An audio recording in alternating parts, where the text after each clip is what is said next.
हम जो समाज में विकास करने की सोच रहे हैं, मैं नहीं कर पा रहा हूं, यह एक बहाना हो सकता है, यह कारण नहीं हो सकता। मैं इसे नहीं मानता।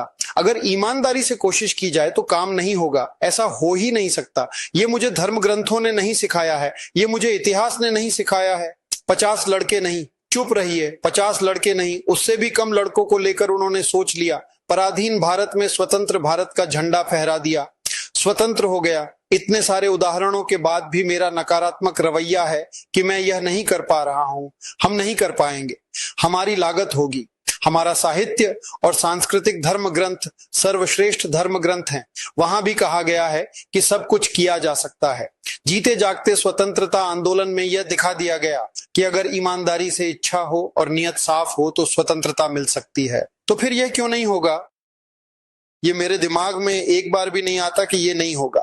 ये एआई मैं बनाकर रहूंगा। अगर मैं 5 साल और जीवित रहा तो मैं ये एआई बनाकर रहूंगा। मेरे बच्चे जैसे पहले नियम के पत्ते खिलाते थे, मैं कुछ और, अगर वे मीटिंग में नहीं आते थे तो मैं उन्हें डांटता था। वे सब आधुनिक बच्चे हैं, मीटिंग में घुसने के नाम पर फोन को साइलेंट करके रख देते थे और चले जाते थे। थोड़ा बिल आएगा और तो कुछ नहीं होगा, या बैटरी थोड़ी फूलेगी। जब मैं बुलाता था तो कहते थे सर नेटवर्क में डिस्टर्ब था। ठीक है, अपनी बात कहते कहते मरते मरते राम तो बोलेंगे ही, समझे? इस तरह से 3-4 साल तक गूगल मीट करता रहा। वहां एक पत्रकार बैठे हैं, वे नकारात्मकता के बिना कुछ नहीं करते। नकारात्मकता के बिना तो कोई खबर ही नहीं होती, तो पार्टी भी नहीं लेती, और हम भी उसे नहीं लेते, हम भी उस पर विश्वास नहीं करते। तो वह क्यों करेगा? उन्हें यहां बिठा पाना ही मेरी सफलता है।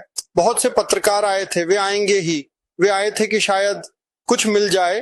अंत तक उन्हें बिठाए रखना बहुत मुश्किल काम है। हालांकि भगवान के बाद दूसरा स्थान डॉक्टर का होता है, जिनकी आलोचना नहीं करनी चाहिए, और उनके बीच का स्थान पत्रकारों का है। मेरा वक्तव्य बहुत विशिष्ट और स्पष्ट है। नियम की पत्ती कड़वी होती है लेकिन शरीर के लिए अच्छी होती है, इसलिए खाई जाती है। मेरी बात कड़वी हो सकती है लेकिन मैं सच बोलने की कोशिश करूंगा, वरना मैं यहाँ आया ही क्यों ही। और कुछ लोग भाग जाएंगे। अब मैं क्या कर सकता हूं? मैं तो छोटा बच्चा हूं, मेरे 3 धर्म ग्रंथ हैं। क्या मैं कोई गलत बात बोलूंगा? आप लोग गुस्सा हो जाएंगे। दुनिया के 3 सबसे बड़े मतबर अधिकारी ज्ञानी ब्रह्मा, विष्णु, महेश हैं। मैं उन्हें श्रद्धा का स्थान मानता हूं। जब उन्हें कोई काम नहीं मिलता था तो वे क्या कहते थे बताइए? आपकी तरफ फिसल कर निकल जाते थे। विधाता के विधान की तो धज्जियां उड़ा दी। अरे क्या तुम्हारे विधान पर कोई रोक टोक नहीं है? तुम तीनों जो सब कुछ चला रहे हो, पूरी दुनिया तुम चला रहे हो, तो फिर विधाता का विधान कहां गया? ये पिच मतलब फिसलकर निकलने का एक अड्डा है। कोई चीज नहीं कर पाए या जानबूझकर नहीं किया तो फिर मैं फिसलकर कैसे निकलूंगा? विधाता का विधान। वैसे ही मुझे अपने बच्चों के लिए समय नहीं मिल रहा है। मैं इस सज्जन का सम्मान करता हूं। मुझे नहीं लगता कि हमारे प्रधानमंत्री को यह सुविधा है। उस उम्र में भी वह पूरी जिंदगी एक निश्चित समय पर योग करते हैं। मैं उनसे ज्यादा व्यस्त हूं। आपको बताते बताते मुझे समय नहीं मिल रहा है। मैं व्यायाम कब करूंगा? वह तो देश चला रहे हैं, क्या उन पर आपसे ज्यादा दबाव है? उन पर आपसे ज्यादा दबाव है, आप पर तो नहीं है। इसीलिए जो कहते हैं कि मुझे समय नहीं मिल रहा, वे मूर्ख हैं। किसी को भी 24 घंटे से कम या ज्यादा समय नहीं मिलता। मुझे यह स्वीकार करना होगा कि मुझे समय प्रबंधन, टाइम मैनेजमेंट नहीं आता। मैं समय प्रबंधन सीख लूंगा। इसलिए मैं अपने बच्चों से कहता हूं कि मुझे ये बेकार की कहानियां मत सुनाओ। अगर आप कहते हैं कि मुझे समय नहीं मिलता तो मुझे गुस्सा आता है, होता है। जैसे मैंने तुम्हें काम बताया है, तुम टाइम मैनेजमेंट करके जब इस पद से इस्तीफा देने की बात करते हो, मैं तुरंत कहता हूं इस्तीफा दे दो। क्यों सर? मैंने क्या किया? तुम सर, जब भी मैंने कहा कि 8 घंटे के भीतर जवाब दे देना, सर ये नहीं हो पाएगा, मेरा टाइम मैनेजमेंट नहीं हो पाएगा। तुम ऐसा क्यों नहीं कहते? तुम एक संस्था कैसे चलाओगे? इस्तीफा दे दो। कहते हो कि थोड़ी बड़ी गलती हो गई है। कैसी थोड़ी बड़ी गलती? तुम उसकी अहमियत नहीं समझते। मैंने तुम्हें एक काम दिया है, मैं तुम्हें सबसे ऊंचे पद से कुछ बातें कहता हूं, कुछ काम देता हूं। एक काम दिया है और तुम उसकी अहमियत समझे बिना उसे नहीं करते। इसका मतलब क्या है? क्या तुम जानते हो कि तुमने संस्था का कितना बड़ा नुकसान किया है? एक कुत्ते ने एक वैज्ञानिक की पूरी थीसिस आग में जला दी थी। उसने कहा कि तुम नहीं जानते कि तुमने दुनिया का कितना नुकसान किया है। वह काम ऐसा भी तो हो सकता था, एक संस्था खुलती, 500 लोगों को नौकरी मिलती। इस बेरोजगारी की समस्या में तुम्हारे उस काम के न होने से क्या हुआ, क्या तुम जानते हो? तो मुझे ये सब फालतू की कहानियां मत सुनाओ। हो सकता है कि तुम्हारे पास समय ना हो। तुम मुझे तुरंत 1-2 घंटे के भीतर बता सकते थे, सर आज टाइम मैनेजमेंट नहीं हो पा रहा है, दुनिया में बहुत से लड़के हैं, कर लेंगे। ऐसे गैर जिम्मेदार लड़कों के साथ काम नहीं चलता, इसलिए ईमानदार बनो। देखो तुम्हें बहुत समय नहीं मिल रहा है ना? मैं तो कॉलेज के सारे काम करके भी इस प्रोग्राम के लिए समय निकाल पा रहा हूँ। मुझे पता है कि मुझे कहाँ रहना है और क्या करना है। मुझे समय मिल रहा है, तुम्हें नहीं मिल रहा है, तो इसका मतलब है कि तुम्हें टाइम मैनेजमेंट नहीं आता। इसे सीखो। पर्सनल डेवलपमेंट का पहला चरण है दृढ़ता। मैं जो भी करूंगा पहले सोच लूंगा, जो करने का सोचूंगा उस पर अडिग रहूंगा जब तक काम पूरा नहीं हो जाता। पहला है डिटर्मिनेशन, दृढ़ संकल्प। फिर है डेडिकेशन, समर्पण। मैं काम में लगा रहूंगा, मेरी ईमानदारी बनी रहेगी। स्किल की पहले जरूरत थी, एआई स्किल दे देगा। डिजिटल सिस्टम दूरी को शून्य कर देगा। विज्ञान की प्रगति के साथ ये हो चुका है। उन प्रशिक्षणों के बारे में सोचा जा रहा है ताकि ज्यादा से ज्यादा लोगों को जोड़ा जा सके। जैसे मैं डिजिटल हॉस्पिटल की बात कर रहा हूं, डॉक्टर को ज्वाइन कराने की जरूरत नहीं पड़ेगी। वे बुद्धिमान हैं, खुद ही जुड़ जाएंगे जब देखेंगे कि मुझे यहाँ से मरीज मिलेंगे। हॉस्पिटल का मालिक एक मीटिंग में जुड़ जाएगा, वे बुद्धिमान हैं, जुड़ जाएंगे। नर्स प्राथमिक तौर पर जुड़ जाएगी। नर्स क्यों जुड़ेगी? मान लीजिए कोई नर्स यहाँ काम करती है, जैसे ही वह ज्वाइन करेगी एआई उसे बता देगा और वह हर रोज शाम को देख पाएगी कि दुनिया में और किन किन जगहों पर मुझे काम मिल सकता है। उसे रोज अपडेट मिलेगा, तो वह वहां काम करते करते इसी वजह से जुड़ जाएगी। या फिर मैं 3 दिन कोलकाता में रहूंगा, तो कोलकाता में मुझे 3 दिन में जॉब मिल जाएगी। इसीलिए अगर एआई को बता दिया जाए तो जो खाली समय बचेगा वह खाली नहीं रहेगा। कौन नहीं जुड़ पाएगा?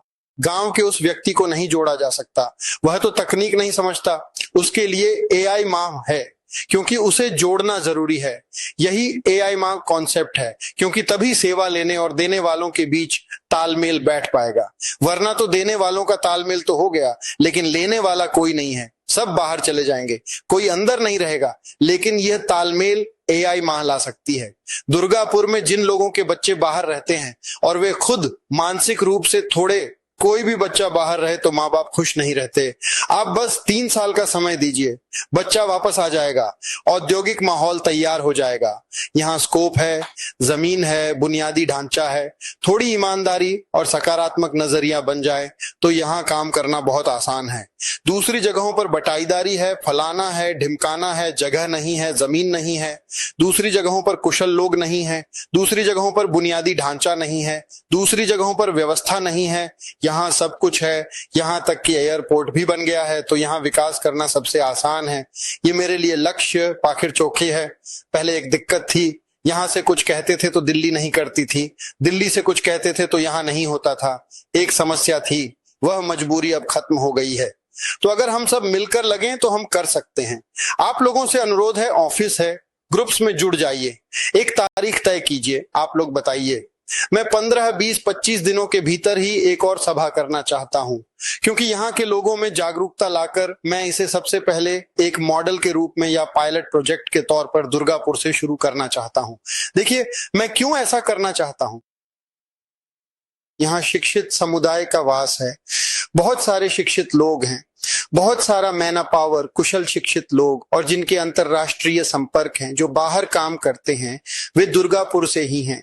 पर्याप्त मात्रा में सरकारी और निजी जमीन खाली पड़ी है, बुनियादी ढांचा मौजूद है। दूसरी जगहों पर बटाईदारी, बरगा, आदिवासी मुद्दों के कारण बहुत व्यवधान रहता है। यहाँ संपर्क व्यवस्था बहुत अच्छी है। यहाँ का मौसम उद्योग के अनुकूल है। जो लड़के यहाँ आएंगे वे कुछ पैसे लेकर आ पाएंगे कमाकर यहाँ रहने के लिए। वे अपने दोस्तों को यहाँ निवेश करने के लिए प्रेरित कर पाएंगे। इसलिए, और दुर्गापुर में कोयला, लोहा से लेकर हर तरह के खनिज पदार्थ मौजूद हैं, इसलिए औद्योगिक अनुकूल माहौल तैयार करने के मामले में दुर्गापुर बहुत आसान होगा। सबसे बड़ी बात, ये मेरे घर के बहुत करीब है। मैं शारीरिक रूप से भी महीने में 1 या 1.5 या 2 बार यहाँ उपस्थित रह पाऊंगा। शारीरिक रूप से मतलब यहां से भी तो मैं फ्लाइट पकड़कर कहीं जा सकता हूं, यहां से भी ट्रेन से कहीं जा सकता हूं। मैं कोलकाता से जा रहा था, वह न जाकर दुर्गापुर से जाऊंगा। आप लोग कीजिए, देखिए मैं आपको सीधे सब बता रहा हूं, पैसा कोई साथ लेकर नहीं जाएगा। मूर्खों की तरह ये सब सोचकर कोई फायदा नहीं है। कोई ये तकनीक सीखकर पैसे लेकर नहीं जाएगा। ज्यादा खाएंगे, ज्यादा पढ़ेंगे, शरीर का नुकसान होगा। ज्यादा पैसा रख कर जाएंगे तो बच्चा बिगड़ जाएगा, इसके बिना काम नहीं चलेगा। इससे ज्यादा इसकी कोई कीमत नहीं है। इसीलिए थोड़ा आइए ना, सब मिलकर एक साथ काम करते हैं। और सुनिए, उन सब विषयों के बारे में सोचने की जरूरत नहीं है, वे तो रहेंगे ही। सुनिए, मैं आपको एक कहानी सुनाता हूं। मुझे बहुत आलोचना कर रहे थे, अभी बाहर कह रहे थे। हाँ ठीक है, करने दो, मैं उन चीजों के बारे में नहीं सोचता। कह रहे हैं कि मैंने ये कहा, नहीं, कुछ भी कहने की जरूरत नहीं है। मौन उत्तर नाम का एक उत्तर होता है, वह दे दो। मेरे बारे में तुम्हें कुछ भी कहने की जरूरत नहीं है। तो ठीक है, मेरे बारे में ये कह रहे हैं, वो कह रहे हैं, मैं उनके उद्देश्य से एक बात कहता हूं। मैं आलोचना का पात्र बना हूं, इसका मतलब है कि मैं कीमती हो रहा हूं। जो कीमती नहीं है वह आलोचना का पात्र नहीं बनेगा। इसका मतलब है कि मेरा वजन है, तो मैं आलोचना का पात्र ही बना रहा। इतिहास में देखा है कि जिसने विकास का काम किया है, यीशु मसीह को भी सूली पर चढ़ना पड़ा था। एक बात कह रहा हूं, शरद चंद्र को भी लांछित होना पड़ा था। एक तात्कालिक प्राप्ति, एक बाद में मिलने वाली प्राप्ति, एक अर्थ, एक परमार्थ। यह काम बाद में प्रशंसा पाएगा। आज कौन क्या बोला, क्या फर्क पड़ता है। और इसे इस तरह मत लीजिए, दुनिया में कई लाख करोड़ लोग हैं। अगर मुझे इस आधार पर जीना पड़े कि 500 लोग क्या कह रहे हैं, तो मेरा मर जाना ही बेहतर है। 500 लोगों ने मुझे बुरा कहा, उन्होंने मेरा क्या बिगाड़ा है। मैंने आपको जिस दृढ़ता के बारे में बताया, क्या मैं 500 लोगों के लिए अपना मत बदल दूंगा? तो फिर मैं आपको दृढ़ता की बातें क्या सुना रहा हूं? मैं क्या हूं? क्या कोई और मेरा मूल्यांकन करेगा और मुझे उसी के आधार पर अपना जीवन जीना होगा? तो फिर मेरा ज्ञान कितना है? मेरा अपना आत्मालोचना भी तो है, कौन क्या कह रहा है और मुझे कौन सर्टिफिकेट दे रहा है, ये भी तो देखने वाली बात है। मुझे ये सोचना होगा कि अच्छा या बुरा सर्टिफिकेट कौन दे रहा है, सर्टिफिकेट किसका है। तो उन बातों पर सोचना होगा और उसके आधार पर अपनी गतिविधियों में बदलाव लाना पड़ सकता है। गलतियां तो हो ही सकती हैं। जैसे सर ने कहा कि जो गलती हुई उसे सुधारने में 1 सेकंड का समय लगता है, तो तुरंत वह बात मान लेनी चाहिए। जैसे उन्होंने कहा कि उन्होंने धर्म के बारे में बात की, बिना दीप प्रज्वलित किए, तो भाई 1 मिनट की भी बात नहीं है। अरे भाई, अच्छी बात कह रहे हैं, सीखेंगे। ये तो गर्व की बात है कि कुछ सीख पाए। इसमें मेरा अहंकार कहाँ है? मैं सब जानता हूं, यही तो पहचान है। मैं इतना ज्ञानी हूं कि मैं सब जानता हूं, ये तो अहंकारी लोग कहते हैं। क्या ऐसा हो सकता है कि मैं सब कुछ जानता हूं?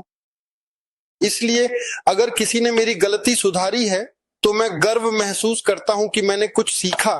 वरना मैं सोचता कि मैं यहां आया और कुछ भी सीख कर नहीं गया। मैं क्या लेकर गया? अगर कोई मुझे कुछ सिखाता है तो मुझे कुछ हासिल ही हुआ है। इसमें अहंकार की क्या बात है? आलोचना कर रहे हैं, मैं धन्यवाद देता हूं। आप देख नहीं सकते, इसलिए मेरी गलती सुधार कर मैंने इंसान बनने की सोची है। आपको धन्यवाद। सकारात्मक सोचें, सकारात्मक रहें। हर चीज में सकारात्मकता है, उसे ढूंढें और आगे बढ़ें। मैं अपनी बेटियों से कहता हूं कि सफलता की जगह हार मान लेने में कोई कमजोरी नहीं है। मैं हार मानने को तैयार नहीं हूं। बड़ा हॉल बुक करने की जिम्मेदारी मेरी है और हम 25-30 दिनों के भीतर एक कार्यक्रम कर रहे हैं। हम जीत हासिल करेंगे, हम जीतेंगे ही। दुनिया की कोई ताकत हमें रोक नहीं सकती। नमस्कार।